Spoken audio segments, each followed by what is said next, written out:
ಆಮೇಲೆ ನಾವೆಲ್ಲ ಚರ್ಚೆ ಮಾಡೋದು, ಹೈಕಮಾಂಡ್ನವರು ನಾವು ಎಲ್ಲ ಚರ್ಚೆ ಮಾಡೋದು. ಈ ಸಾರಿ ಅಧಿಕಾರಕ್ಕೆ ಬರ್ತೀವಿ ಅಂತ ಗ್ಯಾರಂಟಿ ಆಗ್ಬಿಡ್ತೀವಿ, ನಾವು ಬಂದೇ ಬರ್ತೀವಿ. ಈ ಸಾರಿ 2023 ಬಂದೇ ಬರ್ತೀವಿ ಅಂತ ಖಾತ್ರಿ ಆಯ್ತು. ಕೆಲವರು ಒಂದೊಂದು ರೀತಿ ಹೇಳೋರು, ನಾವು ಇಲ್ಲ ಬರೀ ಸಿಂಪಲ್ ಮೆಜಾರಿಟಿ ತಗೋತೀವಿ, ಅಧಿಕಾರಕ್ಕೆ ಬರ್ತೀವಿ ಅಂತ. ಕೆಲವರು ಇಲ್ಲ 130 ಬರ್ತದೆ, ಅದಕ್ಕಿಂತ ಒಳಗಡೆ ಬರ್ಬೋದು ಅಂತ ಕೆಲವರು. ನಾನು ಹೇಳ್ತಿದ್ದೆ 135 ಪ್ಲಸ್ ಬಂದೇ ಬರ್ತೀವಿ ಅಂತ. ಇದು ನಮ್ಮ ಪಕ್ಷದ ವೇದಿಕೆಯಲ್ಲಿ ಅನೇಕ ಸಾರಿ ಇದನ್ನು ಪ್ರತಿಪಾದನೆ ಮಾಡಿದ್ವಿ. ನಾವು 135 ಪ್ಲಸ್ 1 136 ಇತ್ತು. ನಾವು ಹಿಂದೆ ಅಧಿಕಾರಕ್ಕೆ ಬರೋಕ್ಕೂ ಮುಂಚಿತವಾಗಿ ಒಂದು 3-4 ತಿಂಗಳು ಮುಂಚಿತವಾಗಿ ಚರ್ಚೆ ಮಾಡಿದ್ವಿ, ನಾವು ಅಧಿಕಾರಕ್ಕೆ ಬಂದರೆ ಏನು ಮಾಡಬೇಕು. ಅನೇಕ ಕಾರ್ಯಕ್ರಮಗಳನ್ನು ನಾವು 2013 ಕೊಟ್ಟರು ಕೂಡ, ಜಾರಿ ಮಾಡಿದ್ರು ಕೂಡ ಸೋತೋ.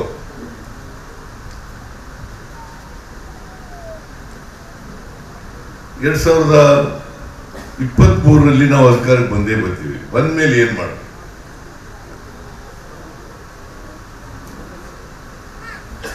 ಆಗ್ತಾನೆ ಈಗ ಬಿಳಿಮತಿ ಅವರು ಹೇಳೋದಲ್ಲ, COVID-19 ಬಂದಿತ್ತು, ನಿರುದ್ಯೋಗದ ಸಮಸ್ಯೆ ಇತ್ತು, ಹಣಕಾಸಿನ ಪರಿಸ್ಥಿತಿ ಕರ್ನಾಟಕದಲ್ಲಿ ಅಷ್ಟೊಂದು ಸುಭದ್ರವಾಗಿರಲಿಲ್ಲ. ಆದ್ರೂ ನಾವು ಚರ್ಚೆ ಮಾಡೋದು, ನಾವು 5 ಗ್ಯಾರಂಟಿಗಳನ್ನು ಕೊಡಬೇಕು. ಈ 5 ಗ್ಯಾರಂಟಿಗಳನ್ನು ಚರ್ಚೆ ಮಾಡಿ ನಾವೆಲ್ಲ ಹಣಕಾಸಿನ ಪರಿಣಾಮಗಳನ್ನೆಲ್ಲ ನೋಡಿ ಚರ್ಚೆ ಮಾಡಿ ಗ್ಯಾರಂಟಿ ಯೋಜನೆ ತೀರ್ಮಾನ ಮಾಡೋದು. ನಾನು ಪರ್ಟಿಕ್ಯುಲರ್ಲಿ ಅನ್ನಭಾಗ್ಯ ಕಾರ್ಯಕ್ರಮ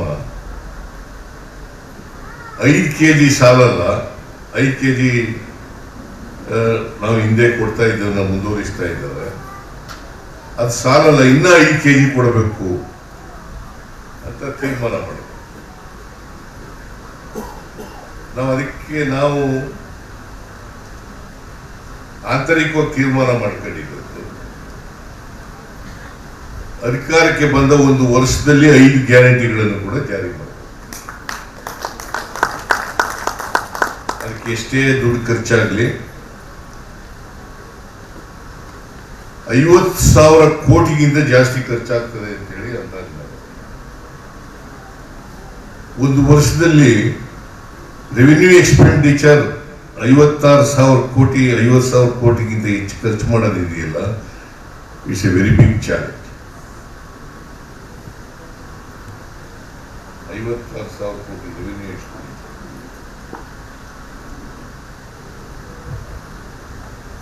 ಯಾಕಂದ್ರೆ ಇದು capital expenditure, so directly it comes under capital expenditure, but it will be considered as revenue expenditure.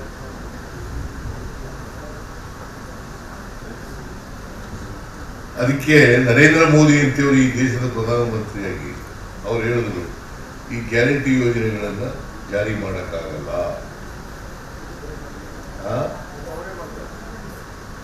ಮಾಡಕ್ಕಾಗಲ್ಲ. ಇನ್ನೂ ಒಂದು ಪದ ಏನು ಹೇಳಿದ್ರು ಅಂತಂದ್ರೆ, ಮಾಡಿದ್ರು ರಾಜ್ಯಗಳು ಆರ್ಥಿಕವಾಗಿ ದಿವಾಳಿ ಆಗ್ಬಿಡ್ತವೆ,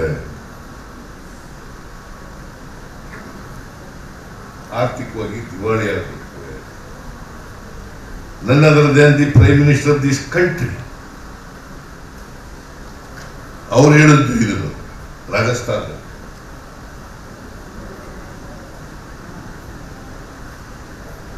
ನಮಗೂ ಗೊತ್ತಿತ್ತು ಕಷ್ಟ ಅಂತ ಗೊತ್ತಿತ್ತು, ಆದರೂ ಮಾಡಲೇಬೇಕು ಅಂತ ದೃಢ ನಿರ್ಧಾರ ಮಾಡಿದ್ದು. ಆಮೇಲೆ ಇಲ್ಲಿ ಕರ್ನಾಟಕದ ಬಿಜೆಪಿಯವರು, JDSನವರು ಒಂದು ವೇಳೆ ಮಾಡಬಹುದು ಚುನಾವಣೆಗೋಸ್ಕರ, ಆಮೇಲೆ ನಿಲ್ಲಿಸ್ಬಿಡ್ತಾರೆ.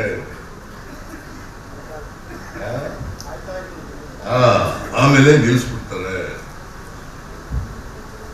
ಅಸೆಂಬ್ಲಿ ಚುನಾವಣೆ ನಿಲ್ಲಿಸ್ಬಿಡ್ತಾರೆ, ಇಲ್ಲ ಪಾರ್ಲಿಮೆಂಟ್ ಚುನಾವಣೆ ಆದ್ಮೇಲೆ ನಿಲ್ಲಿಸ್ಬಿಡ್ತಾರೆ ಅಂತೆಲ್ಲ ಟೀಕೆಗಳನ್ನು ಮಾಡೋದು. ಆಯ್ತು, ಮಾಡ್ಕೊಳ್ಳಿ ಅಂತ ನಾವು ಸುಮ್ಮನೆ ಇತ್ತು. ನಾವು ಅಧಿಕಾರಕ್ಕೆ ಬಂದದ್ದು ಮೇ 20, 2023.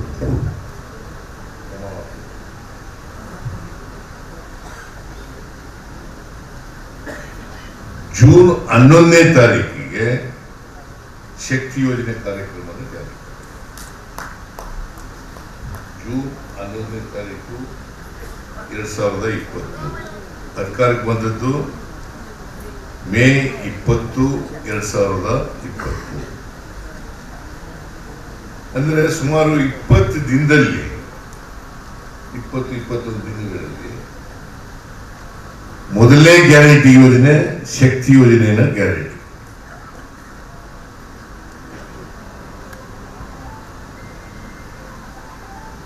ಇದು ಮಾಡಕ್ಕಾಗಲ್ಲ ಅಂತಂದ್ರು. ನನಗೆ ಒಂದ್ಸಾರಿ ಪಾರ್ಲಿಮೆಂಟ್ ಚುನಾವಣೆಯಲ್ಲಿ ಕ್ಯಾಂಪೇನ್ ಮಾಡ್ತಾ ಇದ್ದೆ. ಒಬ್ಬ ಹೆಣ್ಣು ಮಗಳು ಊರಾರ ಹಿಡ್ಕೆ ನಿಂತಿದ್ಲು. ಅದು ಅರಸೀಕೆರೆ ತಾಲೂಕು ನಲ್ಲಿ ಭಾಷಣ ಮಾಡ್ತಾ ಇದ್ದೆ. ಅರಸೀಕೆರೆ ತಾಲೂಕು ಶಿವಲಿಂಗೇಗೌಡ ಊರಾರ ಹಿಡ್ಕೊಂಡು ನಿಂತಿದ್ಲು. ನಾನು ಬಹಳ ನನ್ನ ಭಾಷಣ ಮುಗಿಯೋವರೆಗೂ ಕೂಡ ಹಂಗೆ ಊರಾರ ಹಿಡ್ಕೊಂಡು ನಿಂತಿದ್ಲು. ನಾನು ಕೆಳಗಡೆ ಇಳಿದು ಹೋದ್ನಲ್ಲ, ನನಗೆ ಊರಾರ ಹಾಕಕ್ಕೆ ಬಂದ್ಲು. ಅಯ್ಯಮ್ಮ, ಯಾಕಮ್ಮ ಇದಾಗ್ತಾ ಇದೆಯಾ ಅಂತ ಕೇಳಿದೆ. ಅವಳು ಹೇಳಿದ್ಲು, ನೀವು ಶಕ್ತಿ ಯೋಜನೆ ಮಾಡೋದ್ರಿಂದ ನಾ ಎಲ್ಲಾ ದೇವಸ್ಥಾನಗಳನ್ನು ನೋಡ್ಕೊ ಬರ್ಲಿಕ್ಕೆ ಸಾಧ್ಯ ಆಯಿತು.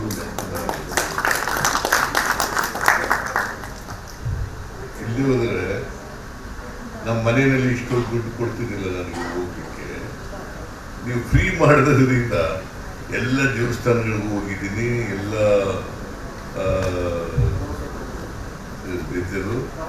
ಪ್ರವಾಸೋದ್ಯಮ ಸ್ಥಳಗಳಿಗೆಲ್ಲ ಹೋಗಿದ್ದೀನಿ. ಇದರಿಂದ ಏನಾಗ್ತದೆ, ನಾವು ಫ್ರೀ ಮಾಡಿರ್ಬೋದು, ಅದರಿಂದ ಆಗ್ತಕ್ಕಂಥ ಇಂಡೈರೆಕ್ಟ್ ಬೆನಿಫಿಟ್ ಬಹಳಷ್ಟು ಈಗ ಆರ್ಥಿಕ ಚಟುವಟಿಕೆ. ಇದು ನನಗೆ ಧರ್ಮಸ್ಥಳದ ಹೆಗ್ಡೆಯವರು ಒಂದು ಪತ್ರ ಬರೆದಿದ್ರು.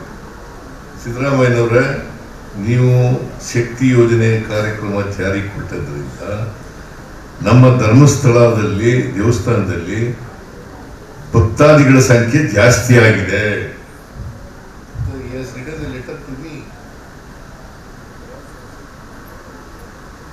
ಜಾಸ್ತಿ ಆಗಿದೆ ಅಂದಮೇಲೆ ಅವ್ರ ಅಂಗಡಿಗೆ ಹೋಗ್ತಾರೆ,